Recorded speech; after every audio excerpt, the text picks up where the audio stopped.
1h27, chegou a hora de falarmos de esportes. Na verdade, falarmos não, mas do Pierre falar de esporte pra gente.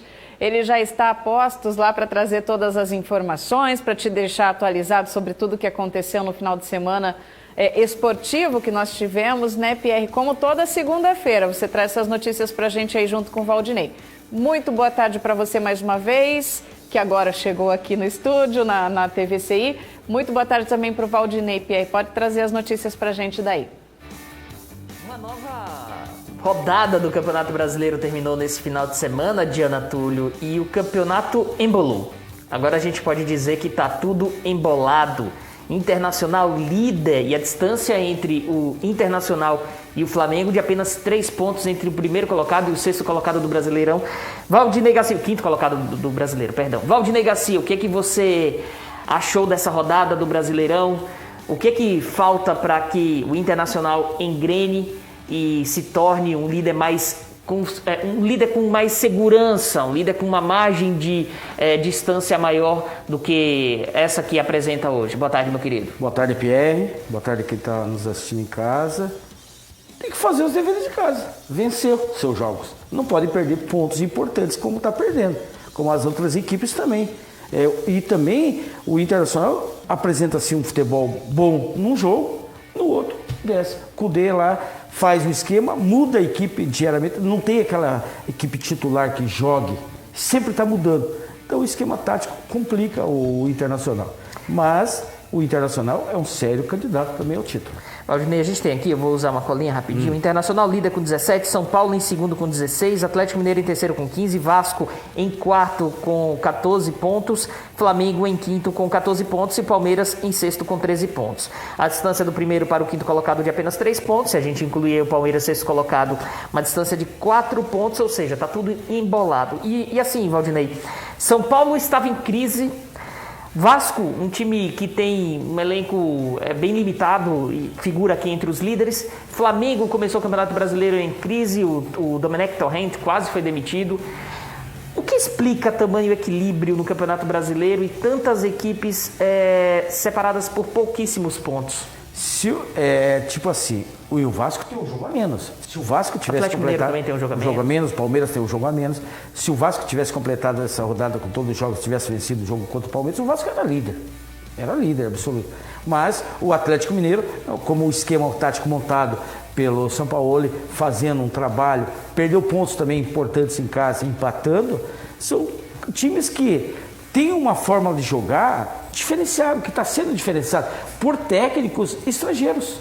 Internacional, Atlético Mineiro, Flamengo. O Flamengo está se adaptando, mas o Flamengo, o jogo contra o Fortaleza, eu assisti, o Fortaleza vendeu caro o jogo. Vendeu caro porque entrou no esquema do Flamengo, mas também o técnico do Flamengo não acertou a equipe ainda, mas está dando uma nova cara ao time do Flamengo. Agora, Valdinei, falando um pouco sobre os times paranaenses no Campeonato Brasileiro da Série A. Infelizmente, a dupla Atletiba saiu derrotada de campo nessa rodada. Coritiba, inclusive, voltou à zona de rebaixamento. Por que os times paranaenses não engrenam no Campeonato Brasileiro da Série A? O que está faltando ao Atlético e ao Coritiba? Jogadores. Contratar. Porque o time do Atlético é um fraco, um sério candidato a cair a segunda divisão se continuar com esse time. O time do Coritiba também é horrível. Veio as 2 partidas com o Jorginho, o novo esquema a troca de técnico, mas o time do Coritiba é muito fraco. Deixa eu te interromper rapidamente. Primeiro que eu vou pedir para o pessoal soltar os gols enquanto a gente conversa aqui, para a galera de casa ficar assistindo os gols e a gente comentando aqui. Agora falando mais um pouquinho sobre a questão do Atlético Paranaense em especial. Você comentou aí que faltam atletas, que falta elenco para o Atlético. Mas, Valdinei, a política do Atlético Paranaense dos últimos anos não foi mantida para esse ano, que é sempre de utilizar o Paranaense para revelar jogadores e aí você ter um elenco forte para disputar o Brasileirão?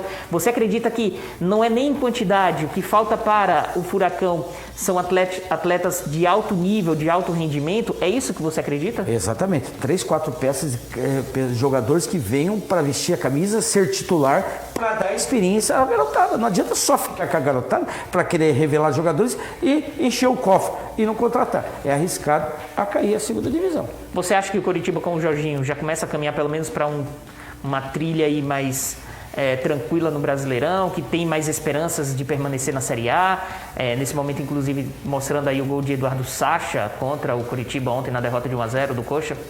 Então, e o Curitiba já tem medalhões, tem Sassá, tem outros jogadores, tem o Sabino, tem... Contratou Neilton recentemente. Neilton, né? Mas tá machucado. É um chinelinho também. Para mim, o jogador, chinelinho, já do Vitória, do Santos, tudo, sempre joga 2, 3 partidas, fica 6 e fora.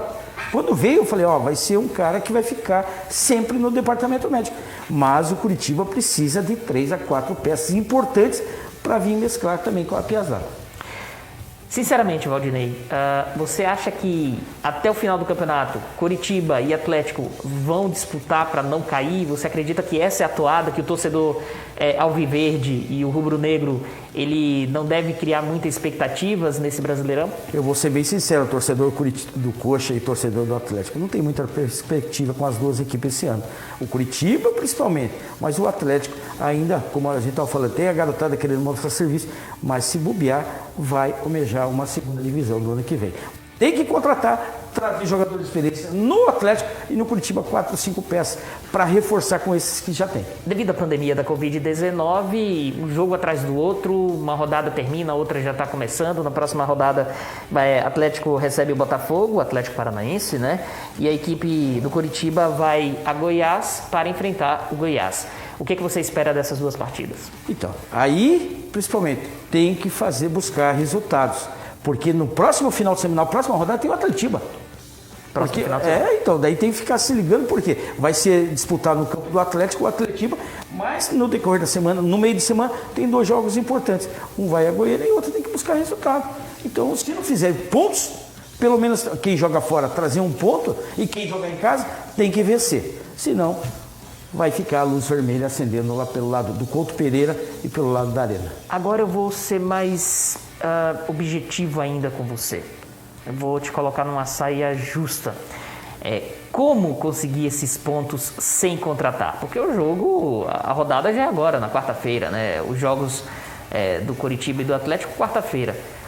E ao mesmo tempo você fala, olha, o maior problema das duas equipes é a falta de elenco e de jogadores bons. Como conseguir esses pontos sem contratar? Fazendo um esquema tático, trabalhando com as peças que tem. Jorginho conhece esses jogadores experientes, porque lá já esteve. Antes do Barroca, era o Jorginho. Estava dando. E tem uns 10, 12 jogadores que já trabalharam com ele. Mas mesmo assim, precisa reforçar e precisa buscar pontos. O Atlético tem a piazada, perdeu as peças importantes e agora tem que buscar jogadores para contratar. Não tem que utilizar o que tem. Valdinei, mudando de Série A para a Série B, Paraná Clube mais uma vitória. Operário tomou a virada contra o Guarani em casa no Germano Krieger. Como você avalia a rodada na segundona do Brasileirão das equipes paranaenses? O Paraná, com o trabalho do Paranguara Alan, né? A gente fala, tem que enaltecer, porque ele é Paranguara, cria aqui de Paranguá técnico. Treinou o Rio Branco. Treinou o Rio Branco, foi jogador do Rio Branco, teve no PAOK também, da Suíça, teve no Botafogo, teve no Curitiba, tem experiência. É uma nova safra de técnicos surgindo e ele tem que dar tempo para trabalhar. Ele tá dando, a diretoria do Paraná trouxe os jogadores para ele, deu a oportunidade dele trabalhar, está mostrando o serviço aí e o Paraná vai ser um sério candidato ao título do campeonato da Série B. Já o Operário tinha que ter feito os deveres em casa, jogando em casa, um dos 4 que está na zona do rebaixamento, não conseguiu, fez 1-0 e o Guarani virou o jogo e levou os 3 pontos do Operário.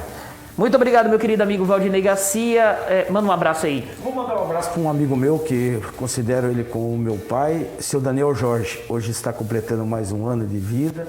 Parabéns, obrigado pela experiência de vida. Aprendi muito com o senhor, a educação que o senhor me deu. Muito obrigado, seu Daniel. Um abraço no coração.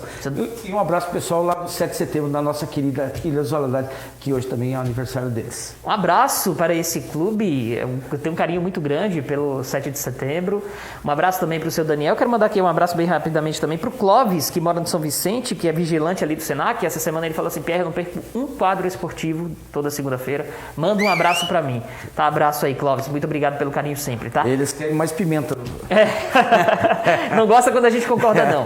Diana Túlio, você comece a semana muito feliz, porque teu Palmeiras ganhou, ou melhor, né? Um abraço sempre pro Léo. friso. Palmeiras do maridão, porque a Diana tem um pai que é corintiano. Se eu falar que a Diana é palmeirense, aí, rapaz, quando acabar a pandemia e eu for lá no churrasco, eu vou ouvir, viu? Então, ó, Palmeiras do seu marido ganhou. Então, pelo menos o Léo não vai encher muito saco essa semana, não, Diana. Pelo menos até quarta-feira. Que maravilha, boa notícia, Pierre. Estaremos felizes em casa com o Leonardo de bom humor. Bom, a gente vai para o intervalo agora, já já a gente volta com mais informações.